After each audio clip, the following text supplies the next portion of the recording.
시험을 보고 나서 점수를 평가하는 방법에는 크게 두 가지가 있습니다. 다들 잘 알다시피 상대평가와 절대평가입니다. 먼저 상대평가는 다른 사람과 비교해서 성적을 매깁니다. 그래서 내가 다른 사람들과 비교해서 상대적으로 잘했다면 성적이 좋은 편에 속합니다.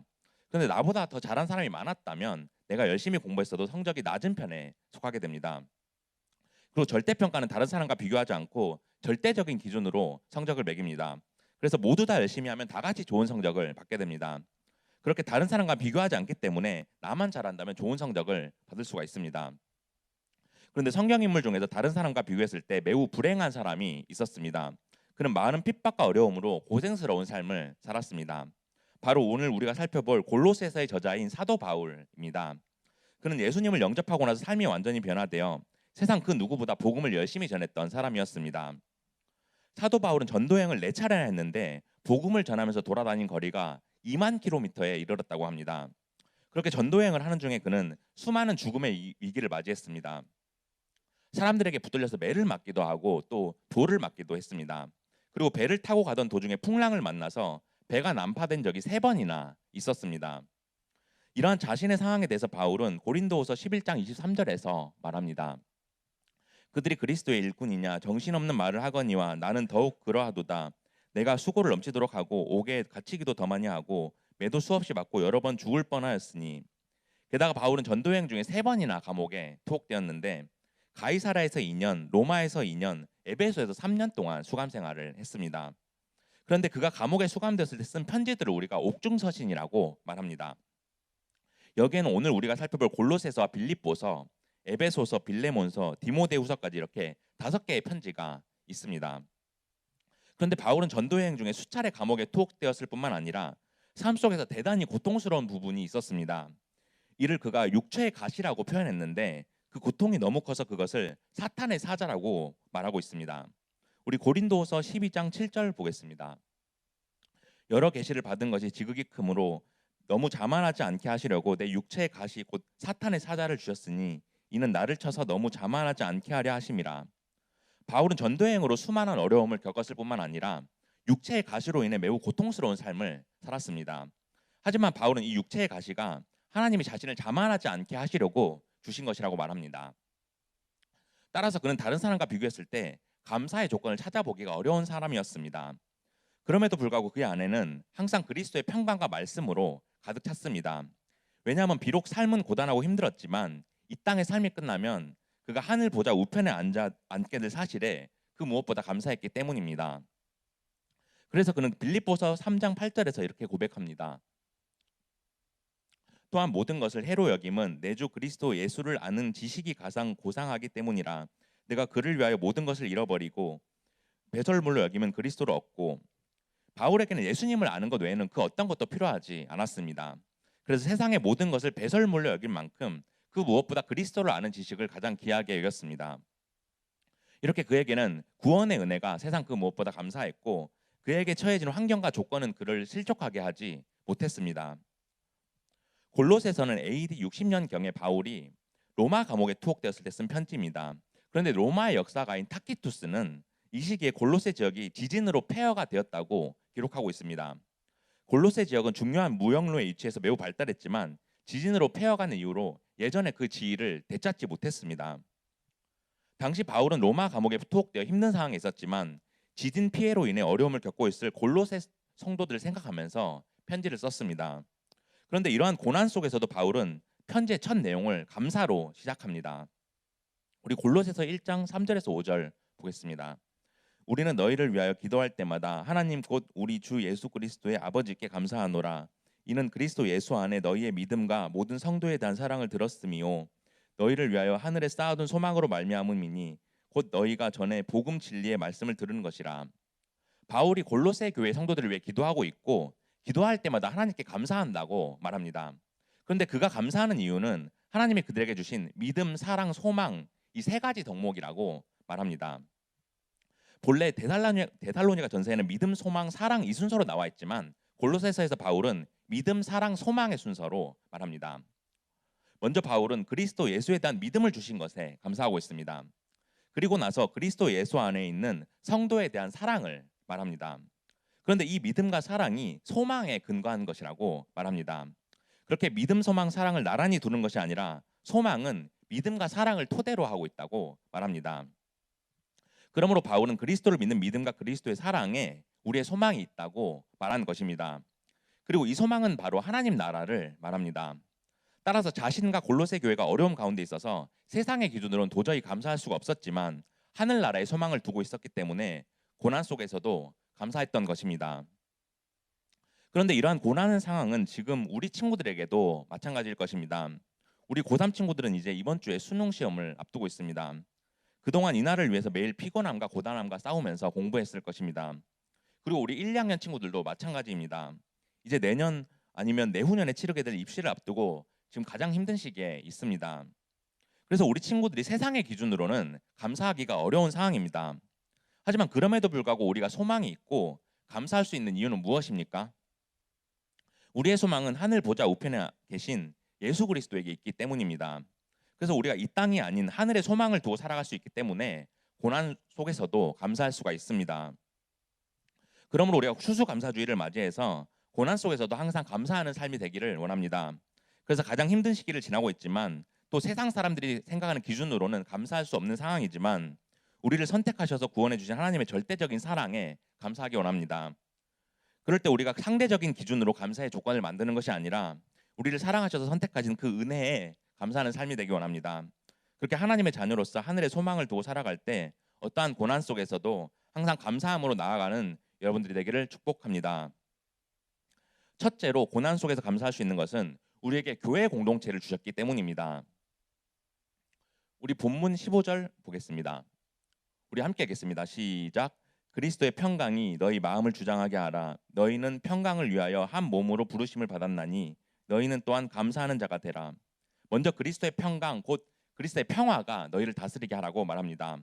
바울은 이 평화를 그리스도인의 핵심적인 복으로 간주합니다.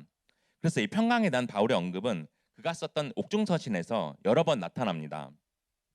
그 중에서도 우리 빌립보서 4장 7절 보겠습니다. 그리하면 모든 지각에 뛰어난 하나님의 평강이 그리스도 예수 안에서 너희 마음과 생각을 지키시리라.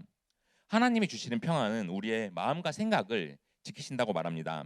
이처럼 바울은 골로새 교회 성도들에게 고난 가운데서도 그리스도의 평화가 마음을 다스리게 한다고 말합니다. 그렇게 그리스도의 평화가 그들의 삶을 완전히 주관할 때 고난 가운데서도 평안이 있을 것이라고 말합니다. 이어서 골로새 교회 성도들이 평화를 위해 그리스도의 한 몸으로 부르심을 입었다고 말합니다.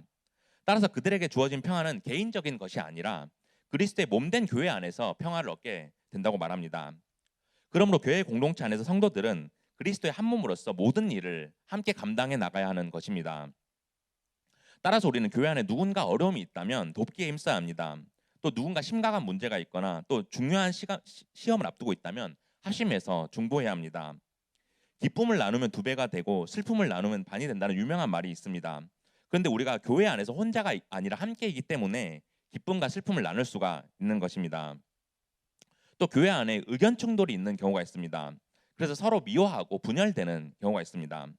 하지만 우리는 그리스도 안에서 한 몸이라는 교회의 단일성을 인정해야 합니다. 그래서 우리는 그리스도를 믿는 데 있어서 하나이기 때문에 하나의 공동체라는 생각을 가져야 우리 안에 그리스도의 평화가 퍼지게 되고 서로 사랑할 수가 있습니다. 그리고 이러한 공동체를 주신 하나님께 감사하는 자가 되라고 바울은 말합니다. 그런데 우리가 공동체 안에서 더욱 감사할 수 있는 이유가 무엇입니까? 예수님께서 십자가에서 흘리신 보혈로 우리가 죄와 어둠에서 벗어나 우리 모두가 하나님의 나라에 들어가게 될 것이기 때문입니다. 그렇게 우리를 택하시고 공동체를 허락해 주신 하나님의 전능하신 은혜에 감사해야 합니다. 그리고 이렇게 우리를 구원하신 일은 우리가 스스로 노력해서 얻은 것이 아니기에 더욱 감사한 것입니다. 우리가 영원히 죽을 수밖에 없는 존재였지만 하나님은 우리를 아무런 조건 없이 사랑하셔서 택하셨습니다. 그렇게 하나님의 은혜로 우리가 이제 하늘나라의 소망을 가질 수 있기에 감사할 수 있는 것입니다. 그러므로 그리스도의 평화를 나눌 수 있는 교회 공동체를 주신 하나님께 우리가 감사하기 원합니다. 또 아무런 조건 없이 우리 모두를 선택하셔서 구원해 주신 그 사실에 감사하기 원합니다. 그래서 우리가 힘든 시기에 있지만 하나님이 우리를 구원하신 그 사실을 믿을 때 고난 속에서도 감사하는 여러분들 되기를 축복합니다. 둘째로 고난 속에서 감사할 수 있는 것은 우리에게 그리스도의 말씀을 주셨기 때문입니다. 우리 본문 16절 화면에 보겠습니다. 우리 함께 읽겠습니다. 시작. 그리스도의 말씀이 너희 속에 풍성히 거하여 모든 지혜로 피차 가르치며 권면하고 시와 찬송과 신령한 노래를 부르며 감사하는 마음으로 하나님을 찬양하고.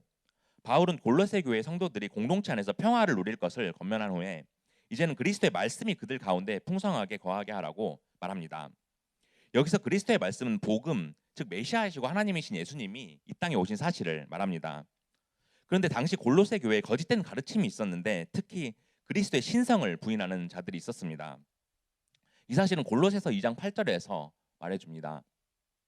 누가 철학과 헛된 속임수로 너희를 사로잡을까 주의하라. 이것은 사람의 전통과 세상의 초등 학문을 따름이요 그리스도를 따름이 아니니라.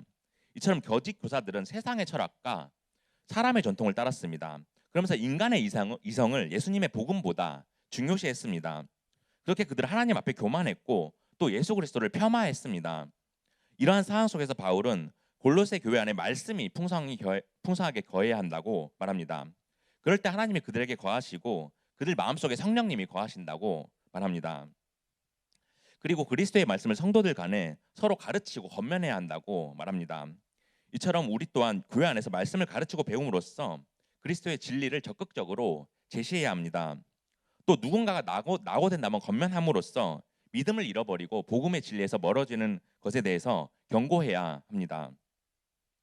그리고 우리가 찬송과 노래로 하나님을 찬양해야 한다고 말합니다. 그래서 우리가 온 마음을 다해 하나님께 감사의 찬송을 드려야 한다고 말합니다. 왜냐하면 우리가 찬양하고 노래하는 것은 복음의 진리가 우리 마음속에 심어지고 확신을 주게 되는 강력한 수단이기 때문입니다. 그렇게 나의 믿음을 하나님께 고백하는 것이고 성령님이 나와 함께 하신다는 것을 증거하는 예표이기 때문입니다. 또한 우리가 이렇게 주일마다 예배하고 찬양하는 것은 하나님께 영광 돌림으로써 감사하는 마음을 표현하는 것입니다. 그리고 찬양할 때 우리가 하나님이 주신 말씀을 들으려고 기도할 수 있고 그렇게 마음이 열려서 말씀이 우리 속에 들어올 수 있는 것입니다. 그럴 때 그리스도의 말씀이 우리 안에 풍성하게 새겨져서 예수님이 우리한테 어떤 일을 행하셨고 또 우리를 위해 앞으로 어떻게 일하실지 알게 되는 것입니다.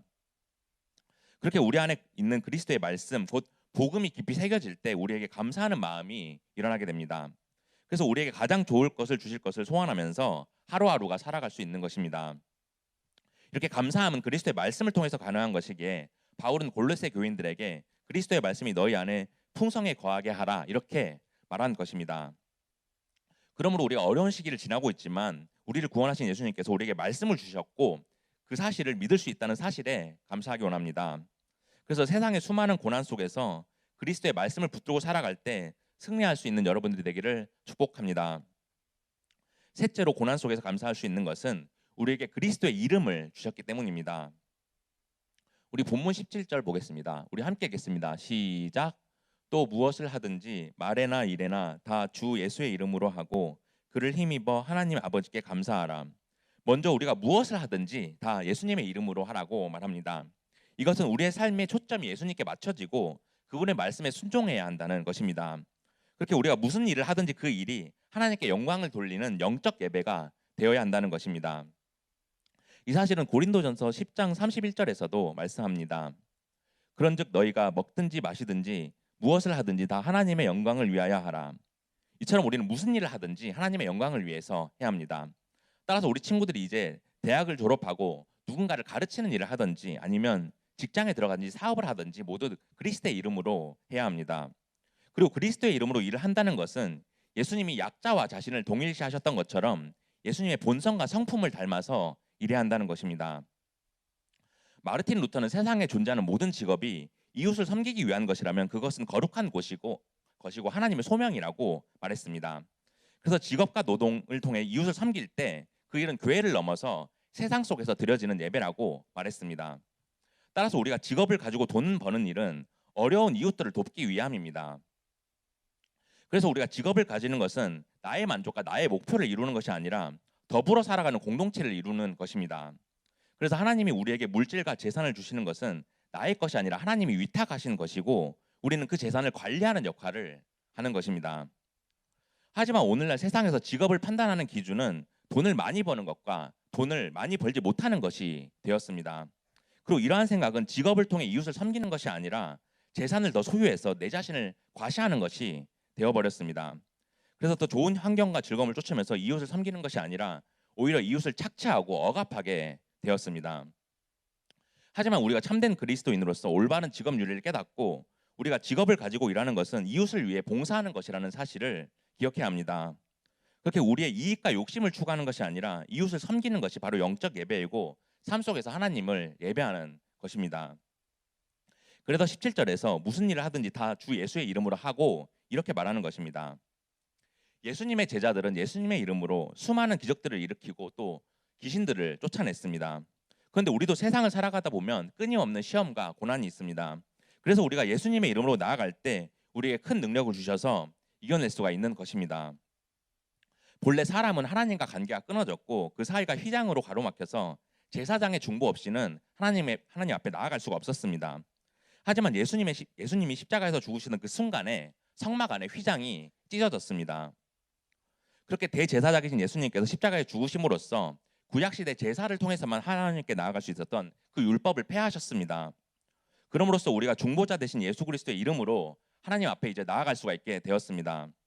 그래서 바울은 그를 힘입어 하나님 아버지께 감사하라 이렇게 말하면서 우리가 그리스도의 이름으로 하나님 앞에 나아가게 된 사실에 감사하라고 말하는 것입니다. 그러므로 중보자이신 예수 그리스도의 이름으로 우리가 세상에 담대히 나아가기를 원합니다. 그렇게 우리가 그리스도의 이름으로 나아갈 때 큰 능력을 주셔서 모든 고난을 이겨내고 감사할 수 있는 여러분들 되기를 축복합니다. 이제 말씀을 맺겠습니다. 사랑하는 고등부 친구들, 우리가 힘든 시기를 보내고 있지만 우리를 구원하신 하나님의 사랑에 절대적인 감사를 드리기 원합니다. 우리가 세상이 보기에는 감사할 조건이 없어 보일 수도 있고 또 우리의 상황이 감사보다는 탄식밖에 나오지 않을 수도 있습니다. 하지만 우리가 좋은 상황에 있을 때만 감사하는 것이 아님을 성경은 분명하게 말하고 있습니다. 그렇게 고난 속에서도 우리 안에 평안을 주시기 위해 공동체를 주신 것에 감사해야 합니다. 그래서 우리가 기쁜 일이나 슬픈 일을 함께 나누고 교제하면서 또 서로를 위해 중보하면서 공동체 안에서 주시는 하나님 예수님의 평화를 누려야 합니다. 또 우리를 구원하신 예수님을 믿도록 하기 위해 우리에게 말씀을 주신 것에 감사해야 합니다. 그래서 우리가 그 말씀을 배우고 가르치는 데 힘쓰고 말씀대로 온전히 살아갈 수 있도록 서로 권면해야 합니다. 또 우리에게 그리스도의 이름을 주셔서 무슨 일을 하든지 예수님의 능력으로 할 수 있게 하심에 감사해야 합니다. 그래서 우리가 세상의 모든 어려움 앞에서 항상 그리스도의 이름으로 담대하게 나아가야 합니다. 이렇게 우리에게 주신 하나님의 은혜를 마음에 새기고 기억하는 추수감사주일이 되기를 원합니다.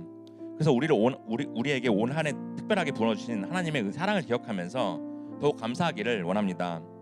그래서 한 주간도 하나님이 항상 우리를 지켜주시고 우리를 구원하신 사실에 기뻐하는 저와 여러분들이 되기를 주님의 이름으로 축복합니다.